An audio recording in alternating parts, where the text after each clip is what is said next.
Previously, in our three-part series of Bukidnon Travel Adventure, pumunta tayo sa Manolo Fortich at isa-isa nating pinuntahan ang mga nagagandahang adventure parks nila gaya ng Dahilayan Adventure Park, Dahilayan Forest Park, at Alpine Village.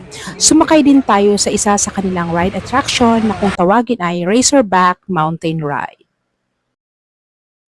Sa ikalawang bahagi ng serye ng ating adventure sa Bukidnon, atin namang pupuntahan ang nakabibighaning tanawin sa Impasugong na tinaguriang the home of country's finest cowboys. Tara na!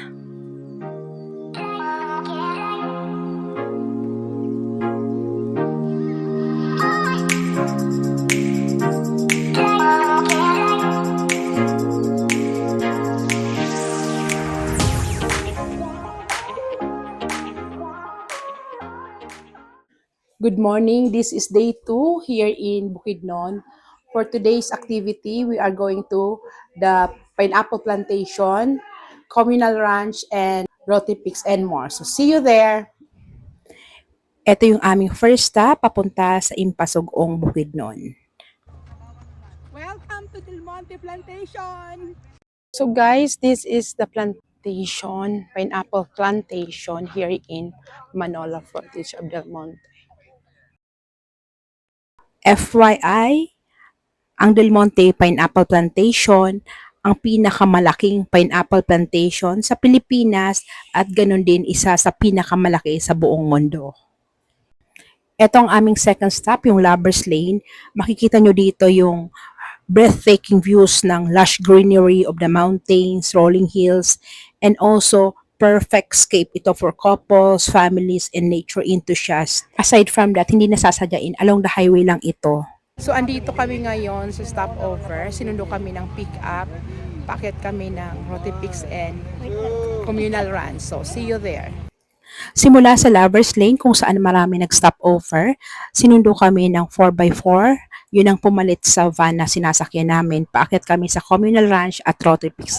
Kasama namin ang aming pilot droner na si Kuya Joey. So guys, hindi lahat ng tours dito ay merong pa-drone shots.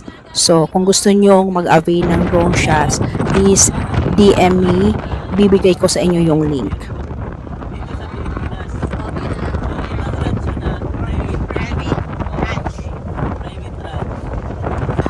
Going to Communal Ranch and Roti Peaks, ito yung medyo mahirap na para sa sakyan. Kaya mas better na kumuha kami ng 4x4.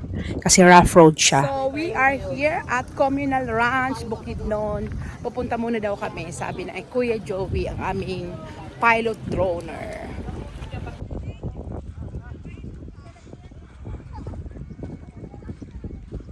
So guys, we are here at Communal Ranch. So, pupunta kami doon kasi yung droner namin nandoon. We will take some few shots ng drone.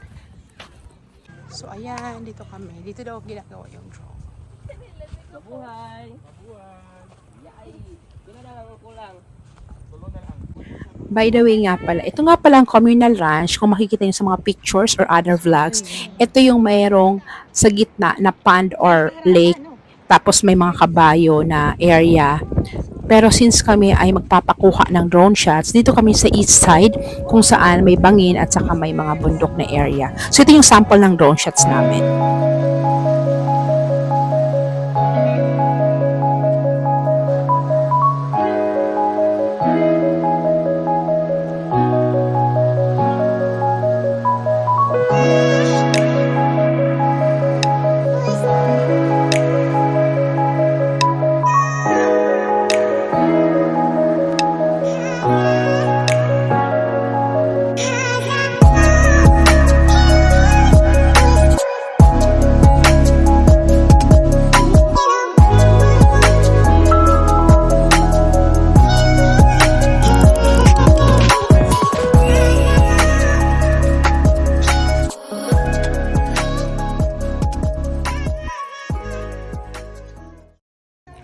If gusto niyo mga bayo, pwede naman siya. It's 250 pesos.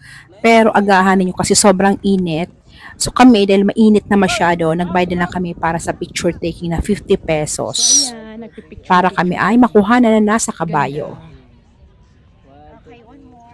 After ng aming communal lunch ay pumunta na kami sa Roty Peaks. Papunta sa Roty Peaks, may madadaanan kayong mga plantation ng banana or saging, dwarf papaya at pinya. And dito, pakalagpas nyo sa mga plantation na yan, doon na yung madudugo na area kasi masyado na siyang rough road at maalikabok. May mga parts na may bangin na sa side, so be careful na lang kung naghahabal-habal kayo. Kami naman ay nakasakay sa 4x4 kasi yun ang kasama sa package na kinuha namin. So far, ang mga dumadaan dito ay 4x4 at habal-habal. So mamili na lang kayo. So, papunta tayo sa Roty Peaks! Kumusta ang highway? Rough road! Along the way, may nadaanan kaming tulay na gawa sa kahoy and bakal. So dito, pwede kayo mag-photoshoot pansamantala. So tumigil muna kami para sa picture taking. So, ito yung tulay dito na medyo nakakatakot na pero ninadaan dito ng 4x4 at saka ng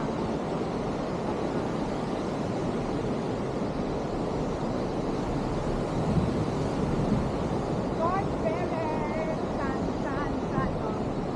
Yun na, para makapagod ka lang.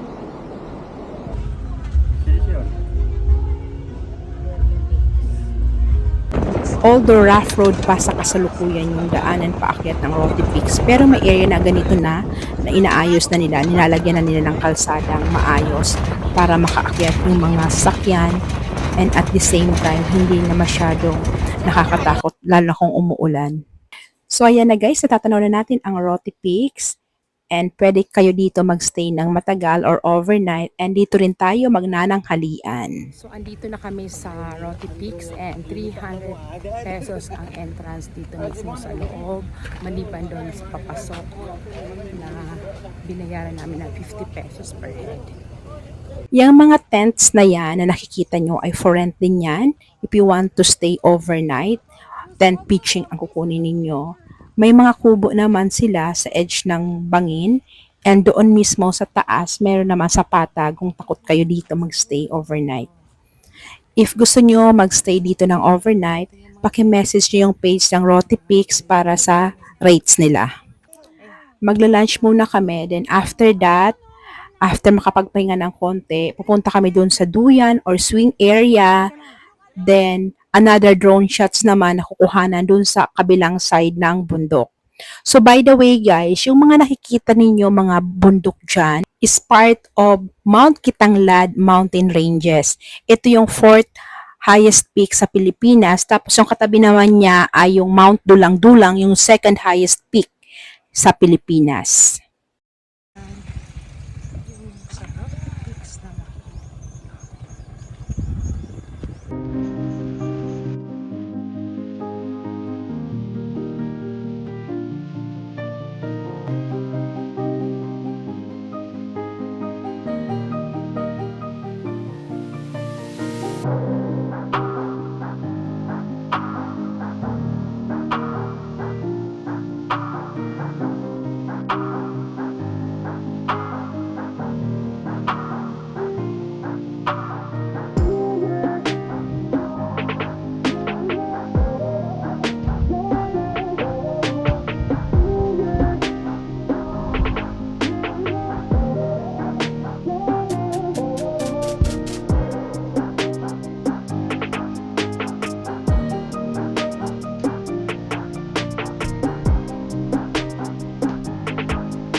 Meron din ditong batalan na pwede niyong paghugasan ng kinainan niyo And may mga gamit din sila. Pwede siyang gamitin. Ibabalik nyo lang.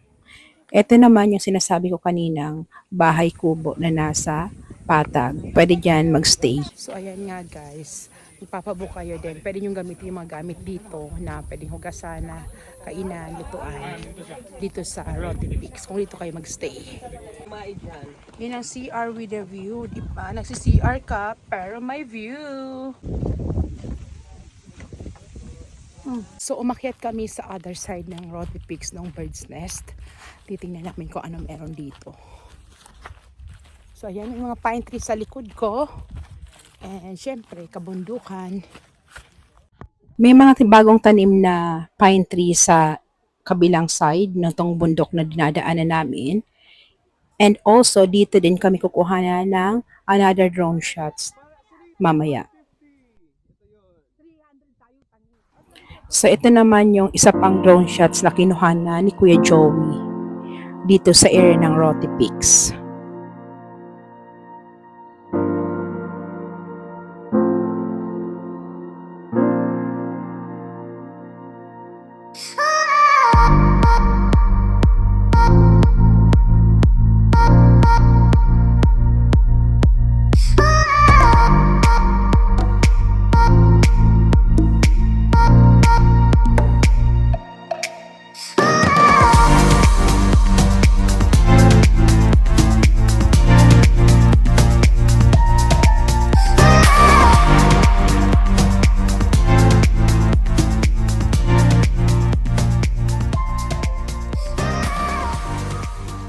So ayan, paalis na kami. Balik na kami doon.